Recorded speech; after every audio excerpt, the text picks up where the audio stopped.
Herzlich willkommen zu einem neuen Video von 55 Parts. Heute mal wieder Frage-Antwort. Ihr habt uns ja einige Fragen sowohl über Instagram als auch unter den YouTube-Videos gestellt. Ich weiß gar nicht, machen wir MHD-Fragen? Hast du die auch mitgenommen? Ja, wobei ich sagen würde, das machen wir vielleicht in ein extra Video. Ja, also von dem her, wir machen ein Frage-Antwort-Video zu allen allgemeinen Fragen, die ihr uns gestellt habt.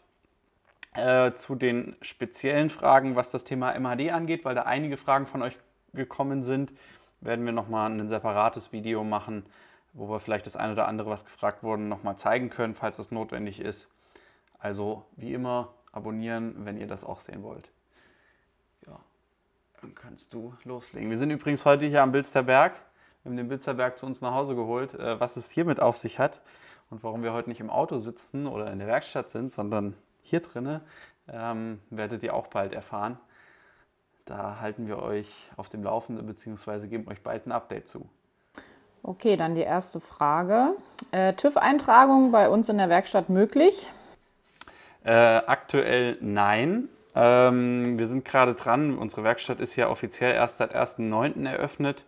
Und wir sind gerade dran, mit verschiedenen Prüforganisationen etwas aufzubauen, um eben Einzelabnahmen machen zu können. Aktuell ist das aber noch nicht der Fall. Aber wir hoffen, dass wir bald was hinbekommen. Also das heißt, wenn ihr jetzt einen Umbau von uns machen lasst, wo was eingetragen werden muss, dann schicken wir euch zu einem Partner unserer oder eurer Wahl. Da haben wir ganz viele verteilt über ganz Deutschland. Okay, N54, legale und vergrößerte Ansaugung wie Alpina? Nee, da gibt es nichts. Grundsätzlich ist es so, dass die legalen Teile oder generell die Teile mit Gutachten bei euch nicht so gut ankamen, wie wir uns das erhofft haben. Und deswegen haben wir aktuell erstmal so ein bisschen auf die Bremse getreten, was legale oder Teilegutachten angeht. Aber auch da schreibt gerne in die Kommentare rein, was euch interessiert. Wenn da natürlich sich viele melden, kann man immer was machen, ganz klar. Wo seht ihr das Limit der Leistung beim B58 mit 300 Zeller Downpipe? 550 PS, ganz kurz und knapp. Bei manchen geht ein bisschen mehr, kommt auch auf den 300 Zeller an. Also unserer hat halt gezeigt, dass so 550, 580 PS, alles was darüber ist, dann fängt der Cut an so langsam zu stopfen und man muss mit dem Ladedruck hoch, sodass einfach das Gesamtsystem nicht mehr wirklich effizient läuft. Woher stammen die ganzen angefahrenen AP-Verschleißteile? Die stammen aus einer Rennserie aus England, zumindest die 368er Reibringe und die Belege.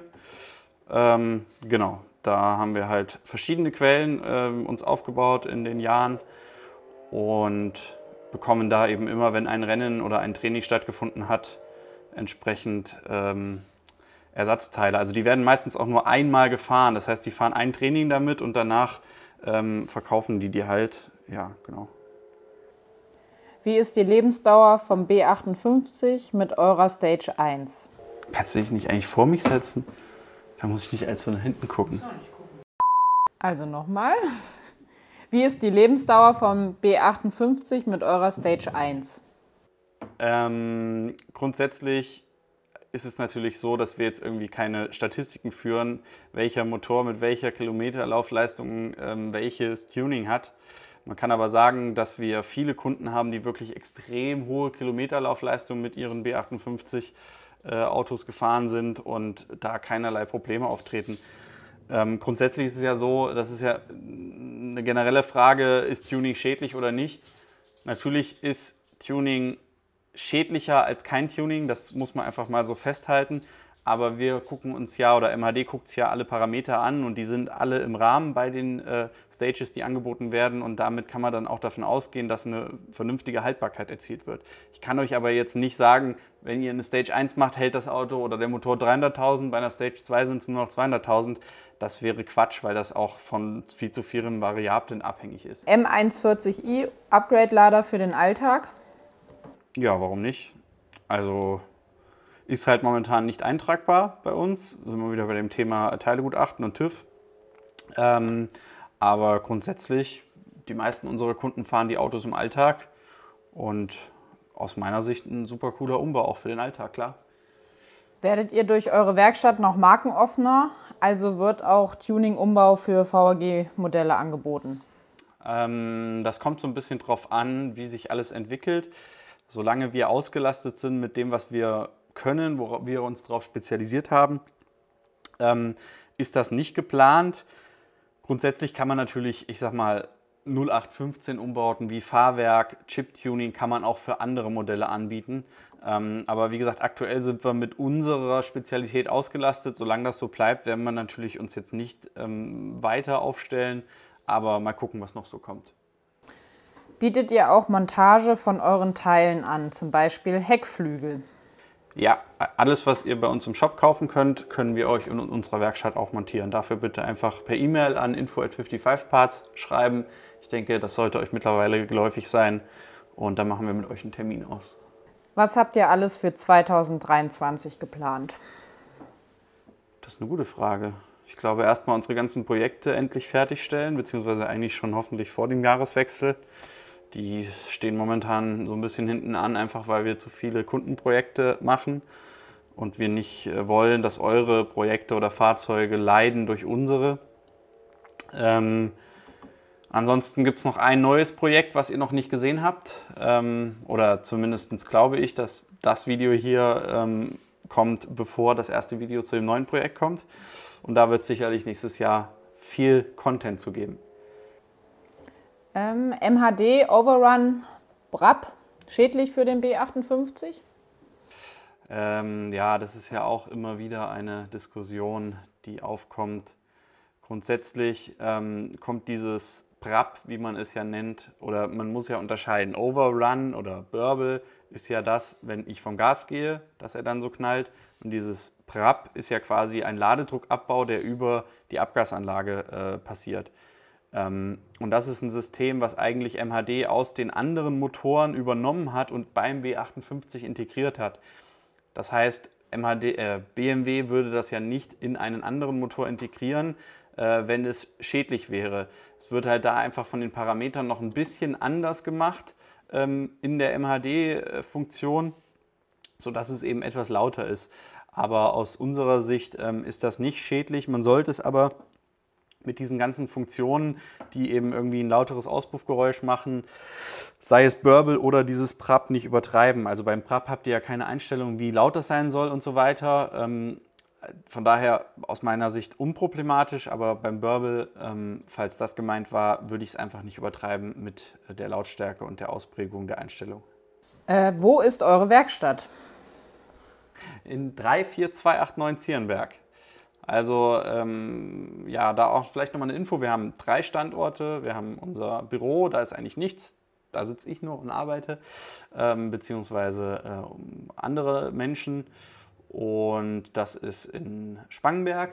Wie gesagt, da gibt es aber nichts zu sehen für euch. Wir haben unsere Lageradresse, die ist in Böttigau. Das ist das, wo ihr auch eure Rücksendung hinschicken müsst. Und jetzt eben seit 1.9. unsere Werkstatt in Zierenberg. In der Mitte Deutschlands, genau. Ja. Ist in der Werkstatt ein Radler-Setup möglich? Ja, mittlerweile ja. Haben alles Notwendige dafür jetzt gekauft. Können wir gerne für euch anbieten. Einfach melden. Ist der Ausbau des Schwingungsdämpfers nicht motorschädlich? Ist mir bewusst, dass da die Meinungen unterschiedlich sind. Eure Einschätzung würde mich interessieren. Um sicher zu gehen, könnte man ja auch ATI-Superdämpfer verbauen. Natürlich auch eine Budgetfrage. Vielen Dank für eure wertvolle Meinung. Ansonsten weiter so, großen Respekt vor eurer tollen Arbeit. Also das ist eine Frage zu Movos Tracktool-Umbau. Ja, ich habe die schon gelesen. Das ist von dem Stefan, viele Grüße, der ein sehr cooles Projekt hat. Ja, die Frage ist auf jeden Fall berechtigt. Da ist so ein bisschen Theorie vor Praxis aus unserer Sicht. Also der Schwingungsdämpfer, den wir da beim Movo verbauen, der ist ja in dem 325, glaube ich, ist es auch von dem netten Timo verbaut, TL Clubsport. Und der fährt mit diesem Dämpfer schon, ich glaube, mehrere Saisonen und viele Trackdays und viele Kilometer.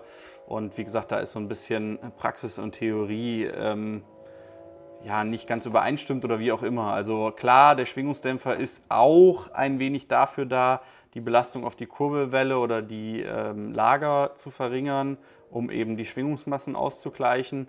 Aber dasselbe Thema habt ihr auch bei einem Einmassenschwungrad. Auch da ist das Zweimassenschwungrad dafür ausgelegt. Und ist natürlich auch viel ein Komfortthema, dass diese Gummischicht in dem Schwingungsdämpfer ist. Aber wie gesagt, wir kennen halt viele, die mit einteiligen Schwingungsdämpfern fahren oder erleichterten und uns sind da bisher keine Probleme bekannt. Deswegen aus unserer Sicht sollte man da dann nicht so viel überlegen. Es funktioniert halt bei fast allen. So, dann eine Frage zum Einser, beziehungsweise zwei Fragen.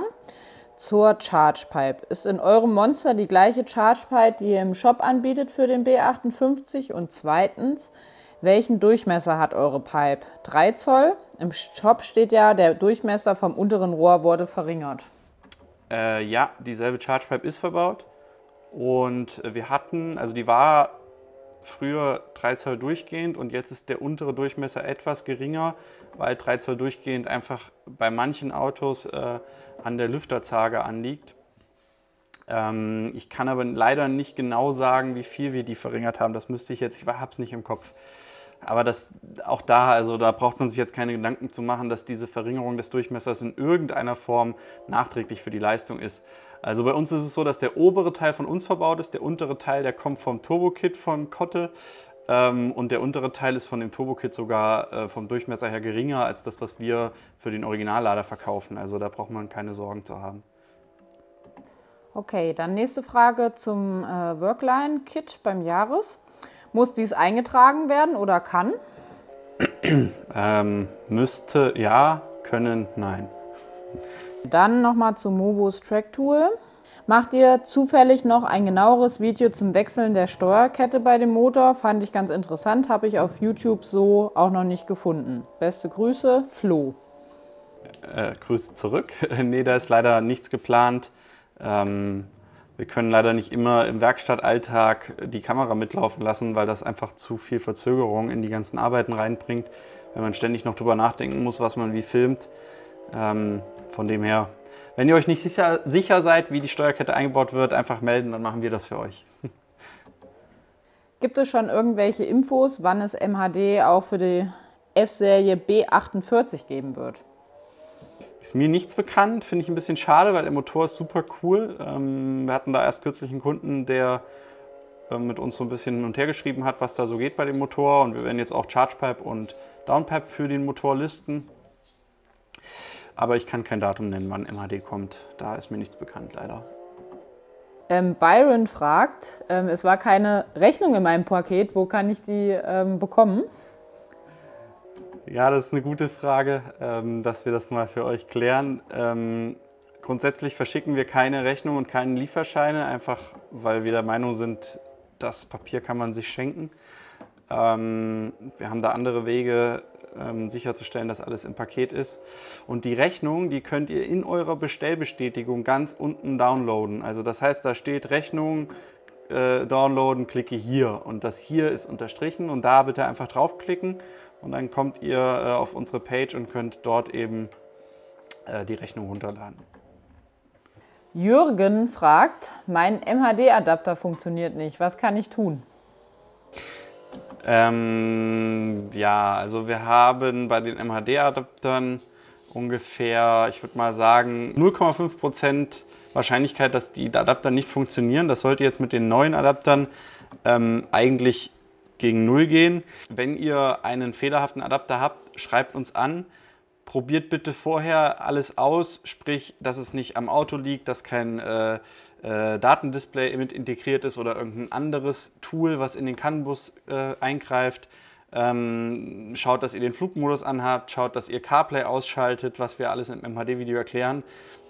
Aber wie gesagt, es kann sein, dass ihr einen fehlerhaften Adapter habt. Das kam ab und zu vor bei den alten. Bei den neuen sollte es nicht mehr vorkommen. Wenn sowas ist, bitte einfach melden. Wir gehen dann mit euch einige Schritte durch und zur Not tauschen wir den natürlich aus. Tommy69 fragt, gibt es dieses Jahr eine Black Friday Aktion? Ja, die wird es geben. Wir sind schon in den Vorbereitungen. Und ja, wir werden wieder einiges für euch raushauen.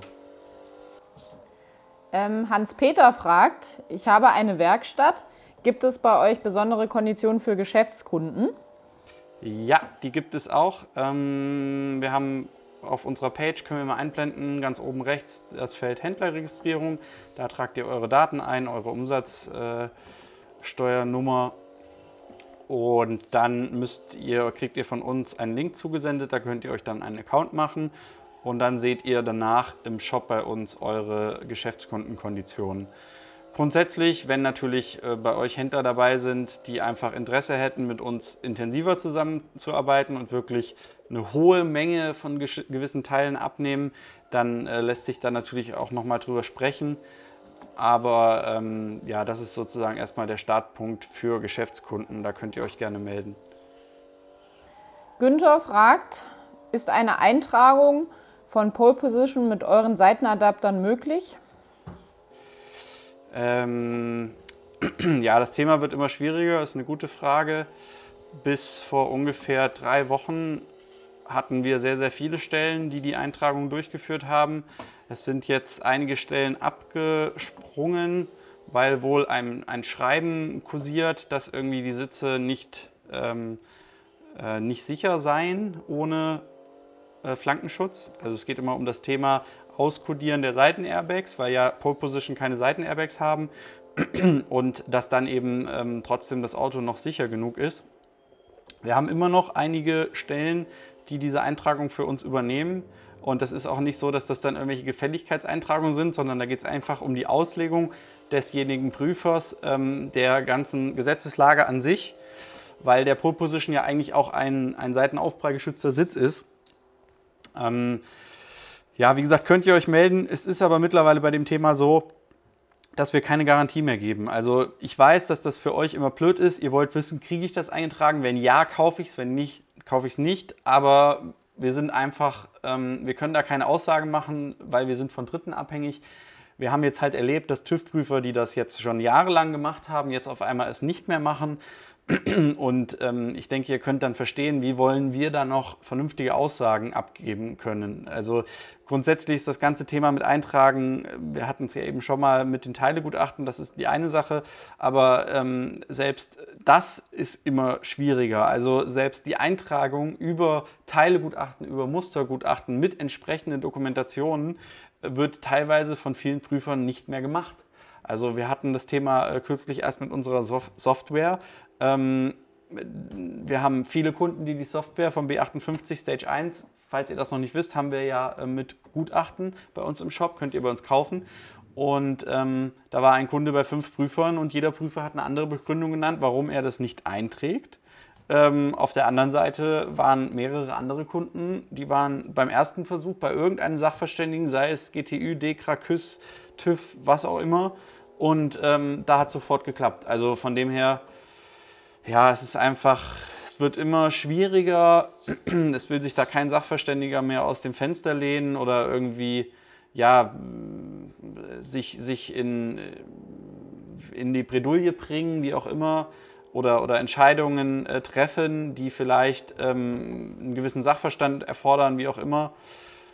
Ja, und von dem her, wir machen da einfach keine Zusagen mehr, weil es geht einfach nicht mehr. Wir wissen nicht, wie wir uns da sonst verhalten sollen, weil das hat uns in den letzten Wochen so viel Arbeit gekostet und so viel Zeit, dass man einfach da nicht mehr definitiv Ja oder Nein sagen kann. Ja, dann würde ich sagen, erstmal vielen Dank für die vielen Fragen wieder.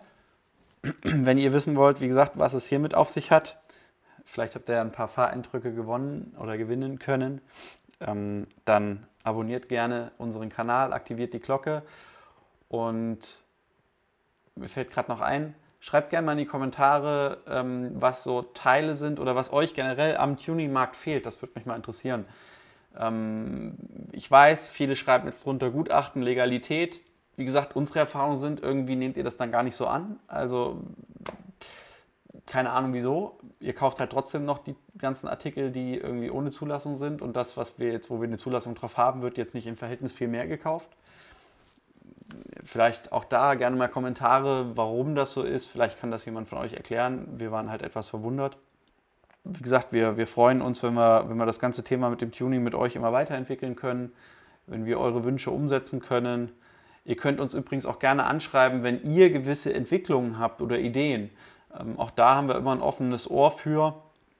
Wir haben ja viele kleinere Partner oder ja, Enthusiasten, die etwas entwickelt haben, die wir dann mit unserem Shop im Vertrieb unterstützt haben. Auch das finden wir sehr, sehr cool. Und ja, lasst auf jeden Fall ein Like da. Bis zum nächsten Mal. Macht's gut. Ciao.